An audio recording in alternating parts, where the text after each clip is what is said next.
Olá, vamos falar de ciência, edição genética, alimentos transgênicos. E se você não entende nada sobre os temas, saiba que existe uma metodologia para aproximar o leigo dessas questões. O projeto Versão Brasileira aconteceu em 2023. Assembleia Cidadã sobre edição genética e seus desdobramentos. Ciência e democracia em debate na Comissão de Tecnologia do Senado.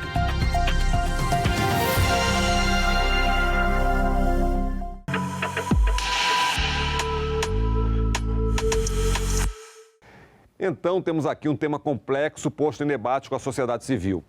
Vamos entender essa tal Assembleia Cidadã. Ela já aconteceu na Austrália, França e Inglaterra. No Brasil, o projeto é coordenado pela Universidade Federal de Minas Gerais. De forma online, foram 26 participantes de 16 estados, debatendo genética na agricultura. São júris dos cidadãos dos Estados Unidos, células de planificação na Alemanha, conferências de consenso na Dinamarca, né?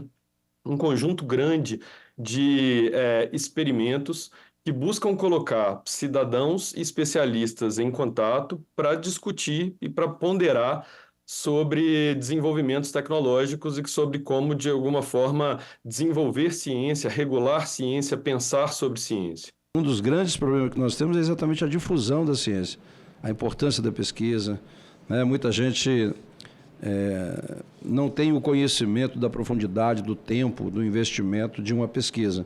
E muitas vezes, né, a maioria das pessoas que não tem muito conhecimento acham que as coisas são da noite para o dia, né? Então, é importante esclarecer. Discutir com pessoas comuns o tema da edição genética e discutir a possibilidade de debater com pessoas, cidadãos e cidadãs comuns, temas muito complexos e aparentemente absolutamente distantes da vida dessas pessoas.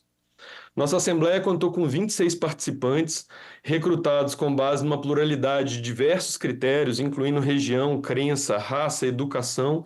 Só para ilustrar, a gente teve pessoas de 16 estados da federação. Ouvimos aí o coordenador do projeto no Brasil. Agora, uma representante da sociedade civil, convidada para a audiência pública, que participou dessa iniciativa pioneira. A gente não quer somente o prato na mesa, né? A gente quer saber o que tem no nosso prato, o que a gente está consumindo, né? A rotulagem dos produtos, ela é fundamental. Mas, afinal, o que é essa tal de edição genética discutida nessa Assembleia Cidadã? E veja, não estamos falando de transgênicos. O transgênico, ou organismo geneticamente modificado, é um organismo que recebe um gene de outro organismo doador. Já na edição genética, você modifica o DNA sem a inclusão de genes de outras espécies. As mutações, elas ocorrem naturalmente na natureza e elas são aleatórias. Então, hoje, nesse exato momento que eu estou falando aqui, milhões de mutações estão acontecendo no meio ambiente, né? Nos organismos, inclusive em nós.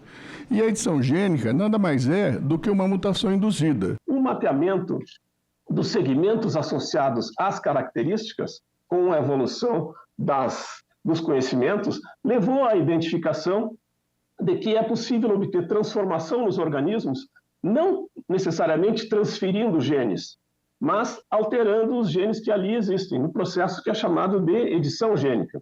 Por exemplo, uma planta, o inseto reconhece uma praga do algodão, por exemplo.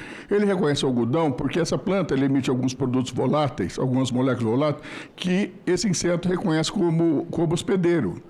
O que a gente pode fazer é silenciar esse gene para que essa planta, esse algodão, deixe de produzir esse essa molécula, né, volátil. E aí o inseto deixa de reconhecer essa planta como hospedeiro, né, como comida. Isso aí vai fazer o quê? Com que imediatamente se deixe de usar veneno, né, inseticida para o controle dessa praga, né? Ou seja, edição genética, fazendo pequenas modificações precisas, não é transgênico. Você não precisa gastar 100 milhões de dólares para botar um produto no mercado. Ok, não é transgênico, é edição genética. E daí? O que de revolucionário tem essa técnica que ganhou o Prêmio Nobel e contribui com vários setores, da saúde à agricultura? A primeira publicação que surgiu na descoberta dessa tecnologia foi em 2013, e em 2020, olha como foi rápido. Em 2020, as inventoras ganharam simplesmente o prêmio Nobel, de tão revolucionária que é a técnica. E essa técnica permite fazer de uma forma simples, a princípio barata, e em um tempo muito mais curto do que o melhoramento tradicional, uma série de produtos. Tem centenas de produtos que já foram desenvolvidos, tá? Milho tolerante à seca, porco resistente a vírus, trigo com fibra enriquecido com fibra, bovinos mocho, porcos com maior produtividade, soja resistente à seca, milho ceroso. Eu posso já falar aqui centenas de produtos. Outra coisa importante é a consolidação da bioeconomia avançada, né? A gente está hoje, a bioeconomia vem crescendo no Brasil, não só, eu estou falando de agricultura, mas na saúde, na indústria também de fermentação, né? na obtenção de novos polímeros. Os micro-organismos editados também estão em número crescente, sendo apresentados esses processos na CTN-Bio. Quer dizer, nós estamos num avanço tremendo da bioeconomia no país, graças à RN16 e também à RN21. E por que nós temos que é importante a edição gênica? Primeiro, porque é uma ferramenta fundamental para o agronegócio nacional ficar mais competitivo. Hoje a gente não pode mais pensar que num agronegócio moderno, daqui para frente, senador, não tem mais como pensar em desenvolver produtos para o agronegócio ficar competitivo, inclusive porque todos os países vão usar essa tecnologia. E também para a agricultura familiar produzir mais alimentos e auxiliar no combate à fome. Essas tecnologias podem e devem ser utilizadas para combater a fome. Arroz mais produtivo, com mudança estrutural, mudança arquitetônica, tolerante à seca, combater as mudanças climáticas, enfim. Nós não podemos abrir mão dessa tecnologia. Mas tem polêmica nessa discussão, assim como houve e ainda há quanto ao uso dos transgênicos. A edição genética tem um normativo. Vamos conhecê-lo. A resolução normativa é de 2018 e trata das técnicas inovadoras de melhoramento de precisão. E entre os resultados esperados dessa biologia molecular está a edição precisa de genomas. Essas técnicas não podem gerar um produto considerado transgênico. Essa resolução normativa que basicamente fala, se você faz edição genética e faz uma precisa em poucos nucleotídeos do DNA e você não está inserindo um gene novo, essa planta não é transgênica. De fato, não é transgênica. E, na minha opinião, não faz sentido o Brasil retroceder nesse entendimento que hoje é amplamente aplicado no mundo. Principalmente pela importância que a agricultura tem para o país. A RN16, da qual eu participei junto com o Eduardo, né, na elaboração dela, foi uma grande discussão e um tremendo avanço para o país, né? Ela foi um grande avanço da biotecnologia. Por quê? Ela simplifica o processo de liberação, que está permitindo um grande avanço da biotech no Brasil. Devido, por exemplo, hoje, centenas de novas empresas brasileiras, inclusive startups de universidades e centros de pesquisas, estão trabalhando com edição gênica, né? E estão submetendo produtos dentro da CTN-Bio para serem avaliados. Então, quer dizer, houve uma profunda democratização do conhecimento nesse sentido, porque permitiu que pequenas empresas, até como startups que têm um pequeno capital, permitem elas obterem produtos e para serem avaliados a CTN-Bio. Coisa que, como o Eduardo mostrou muito bem, né, na transgenia aconteceu, ao invés da democratização, uma aglomeração, incorporação pelas grandes empresas. Pois bem, como a edição genética se diferencia da técnica dos transgênicos, o tratamento dado pela legislação também é outro. E aí, os entendimentos são diferentes. A pergunta é, o Brasil precisa de técnicas de edição de genoma? Evidentemente que o Brasil não pode abrir mão de uma tecnologia que permite desenvolver produtos de forma mais simples, em velocidade mais rápida e custos muito mais reduzidos em tese, pelo fato de ter regulamentação simples. E se você mudar a regulamentação, isso tudo deixa de valer.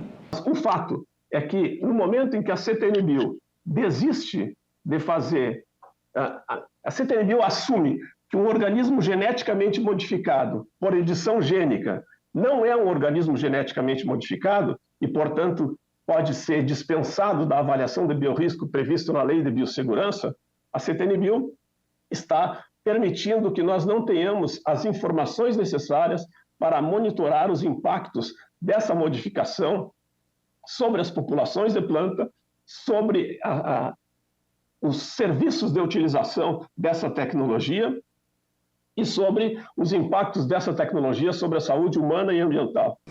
A lei de biossegurança, né, a nossa atual, ela não exige nenhum tipo de controle de mutagênese. Né?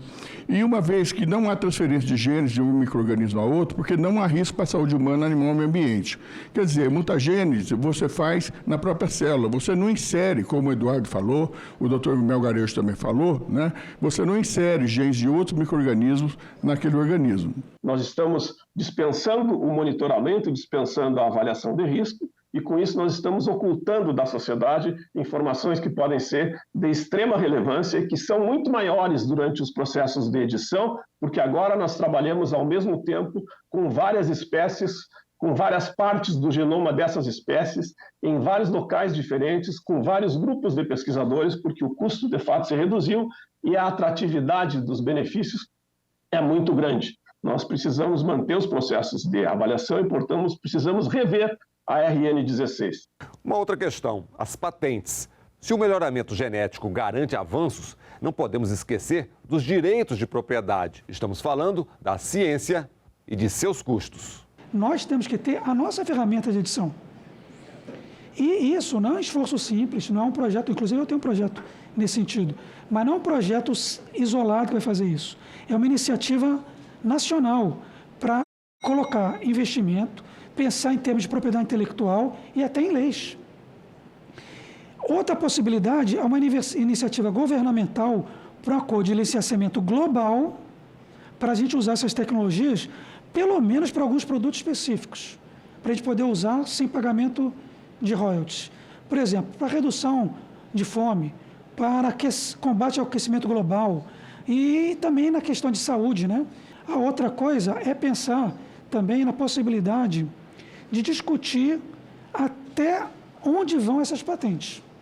Porque as patentes são importantes para a inovação, quem investe tem que ter um retorno, mas nós temos que pensar que não pode ser tão amplas que restringe o desenvolvimento tecnológico. A questão da proteção ambiental, da proteção intelectual, né, que realmente há grandes investimentos, né, e evidentemente tem que ter o retorno, mas de fato temos que buscar uma regulamentação melhor com relação a isso. E o que você come é produto natural, modificado, fruto de edição genética?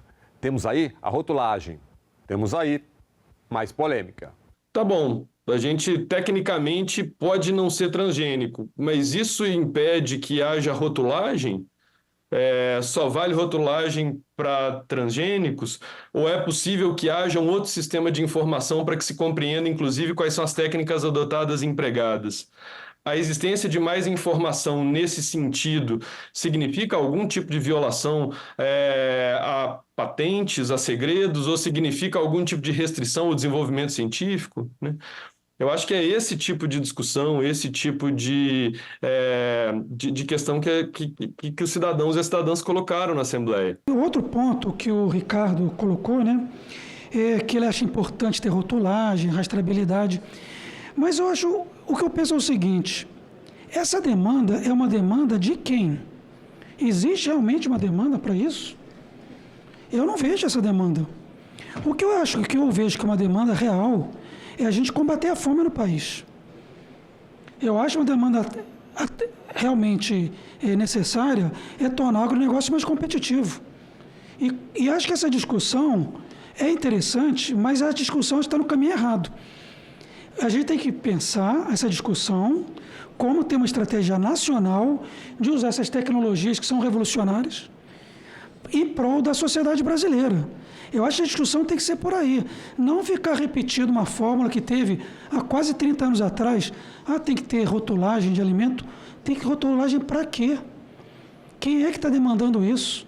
As pessoas estão demandando prato na mesa de comida. é agronegócio mais competitivo. E isso passa por uma estratégia nacional de usar essas tecnologias de edição gênica. A rotulagem é uma maneira de obter participação democrática, porque o consumidor, decidindo se quer ou não quer consumir um produto que resulta de investimentos nessa área, o consumidor estará ajudando o governo a priorizar o investimento de recursos do Plano Safra, a financiar um tipo de cultura ou outro. A ausência da informação impede essa participação democrática e frauda a democracia participativa. Continuo insistindo na questão da análise de risco de organismos editados. Risco de quê? Se for assim, nós teremos que fazer avaliação de risco de todas as plantas que hoje são variedades comerciais, que estão sendo usadas há décadas no mundo inteiro, nós temos que fazer análise de risco dessas plantas também. Então, assim, é uma analogia muito clara. Não há o menor risco dos organismos editados. Por quê? Porque existe uma precisão muito grande. E aqueles cidadãos que se reuniram em assembleia para estudar e debater a edição genética? Qual foi o fruto desse encontro? Acompanhe. Houve um momento de elaboração de um conjunto de diretrizes e a entrega dessas diretrizes para a SBPC, para a Academia Brasileira de Ciências, para a Rede Brasileira de Mulheres Cientistas e para a imprensa. O momento subsequente foi de uma série de reuniões com deputados, senadores, com o Ministério de Ciência, Tecnologia e Inovação para a entrega de uma nota técnica derivada dessa Assembleia. E uma das demandas dessa nota técnica era exatamente a realização de audiências públicas que dessem visibilidade à temática, que trabalhassem a temática publicamente, trouxessem a temática para a esfera pública e viabilizassem a discussão mais ampla dessas questões e o conhecimento dessas questões. Imagino que seria muito importante que nós dessemos continuidade a essa proposta de avaliação cidadã que é trazida pela Universidade Federal de Minas Gerais, num envolvimento que, pelo que entendi, então, é global e, portanto, atende processos de evolução que são necessários para a consolidação da democracia, ameaçada não apenas aqui.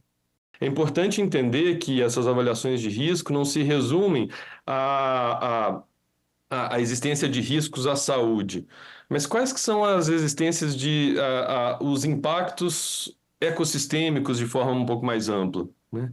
Qual que é o perigo de uma modalidade, de uma certa variedade de planta que pode suprimir a existência de outras, em termos mais amplos? E são movimentos como esse que centros como o Hastings Centers, como a Academia Norte-Americana de Ciências, têm puxado para dizer, olha, é fundamental que, tendo em vista a potência, a necessidade desses desenvolvimentos tecnológicos, que se discuta, que se pense, que se avalie e que não haja um rechaço a priori a quaisquer possibilidades de discussão pública, de avaliação, de monitoramento.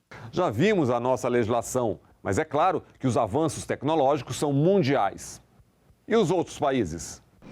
As principais economias do mundo, né, têm convidado membros da CETERBio para eles conhecerem a nossa normativa RN16. Eu mesmo, antes da pandemia, fui para a China, convidado pela CAS, né, que é a Chinese Academy of Science, para debater com eles. Eles queriam entender o que era a nossa RN16, como que a gente estava tratando a questão da edição gênica como não OGM, né?